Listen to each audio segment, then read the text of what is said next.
Assalamualaikum warahmatullahi wabarakatuh.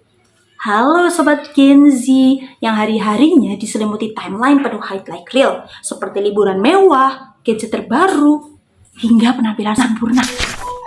Dunia kita seolah berteriak, lihat aku, lihat apa yang aku punya. Tapi ada kegelisahan kan? Di balik filter yang kinclong ada kecemasan. Apakah aku cukup?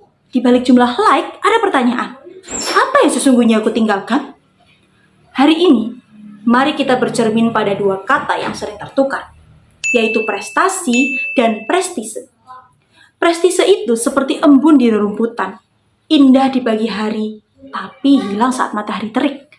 Ia semu dari luar dan sering dipinjam. Sementara prestasi adalah bangunan kokoh yang kita pahat sepanjang hidup, yang nyata, berasal dari dalam dan melekat pada diri kita. Allah Subhanahu wa Ta'ala dalam Al-Quran sudah mengingatkan kita.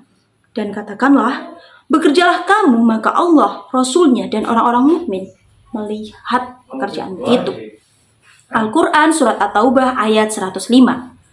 Yang dilihat adalah pekerjaan atau amal kita, bukan penampilan kita. Fokusnya pada aksi, bukan aksesori. Poin pertama, prestise adalah jerat, prestasi adalah pembebas. Prestise adalah permainan tanpa akhir. Ketika kita mengejar gelar mentereng hanya untuk pamer di bio, mobil bagus hanya untuk story, kita masuk dalam perlombaan yang membuat kita miskin jiwa. Kita hidup untuk appearance, bukan substance. Rasulullah SAW bersabda, sesungguhnya Allah tidak melihat kepada rupa dan harta kalian, tetapi Dia melihat kepada hati dan amal kalian. Hadis riwayat Muslim. Allah melihat hati atau niat dan amal atau usaha, bukan feed Instagram kita. Niatkan setiap usaha untuk ibadah dan memberi manfaat. Saat kita fokus pada prestasi, menguasai ilmu, menghasilkan karya, membantu sesama, kita merdeka. Kita tidak lagi dikendalikan validasi orang lain. Prestasi itulah yang membebaskan. Poin kedua, bangun legacy dengan amal yang tak terlihat. Generasi kita akrab dengan budaya instan, tapi prestasi sejati butuh proses sunyi yang tak shareable.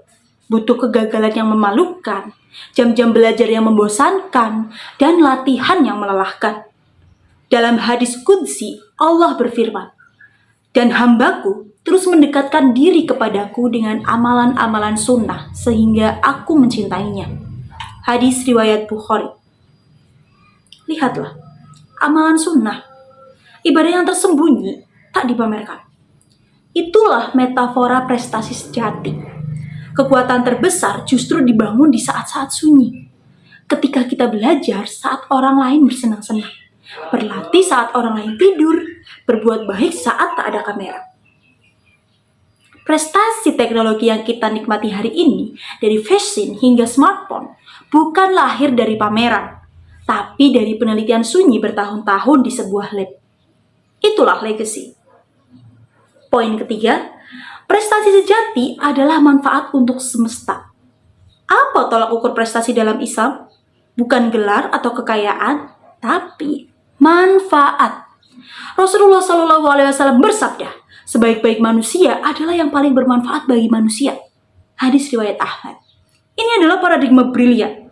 Prestasi terhebatmu adalah sejauh mana hidupmu berguna bagi orang lain, bagi lingkungan, dan bagi semesta. Fokuslah pada itu. Jadilah programmer yang menciptakan aplikasi untuk difabel. Jadilah dokter yang melayani di daerah terpencil. Jadilah konten kreator yang edukatif. Atau jadilah entrepreneur yang memberdayakan. Itu prestasi yang abadi. Itu yang akan dikenang jauh setelah followers dan like kita menghilang. Jadi, saudara-saudaraku, dan para Gen Z semuanya, sebagai pewaris peradaban, hari ini kita diingatkan untuk mengalihkan investasi terbesar kita dari yang bersifat eksternal atau prestise ke internal atau prestasi, dari memoles citra menjadi membangun karakter, dari mengejar pujian menjadi mengejar kebermanfaatan. Mari kita keluar dari perlombaan yang melelahkan itu. Mari bangun mahakarya kita sendiri. Jangan habiskan tenagamu untuk terlihat sibuk. Habiskanlah untuk benar-benar produktif. Jangan habiskan waktumu untuk mengoleksi pujian. Tapi hati untuk mengukir kontribusi. Mulai dari hal konkret. 1. Tanyakan pada diri sendiri. Apa yang bisa aku kuasai dalam 6 bulan ke depan? Bukan, apa yang bisa aku beli untuk terlihat keren? Kedua, ukur kesuksesan dengan ilmu yang bertambah, skill yang berkembang, dan orang yang terbantu. 3. Jadikan media sosial sebagai portofolio prestasi, bukan album prestise. Kita adalah generasi dengan potensi luar biasa.